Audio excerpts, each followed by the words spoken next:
প্রথমে চালের গুঁড়ো, ময়দা, চিনি, একটুখানি নুন, একটুখানি এলাচ গুঁড়ো, তালের রস,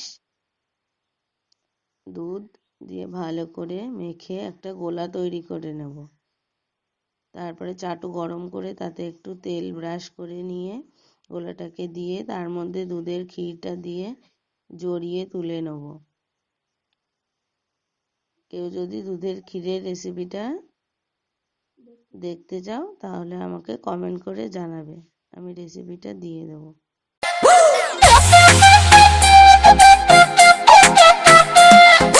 ফাগুন মাসে কাঁচা বাসে গুনগুনি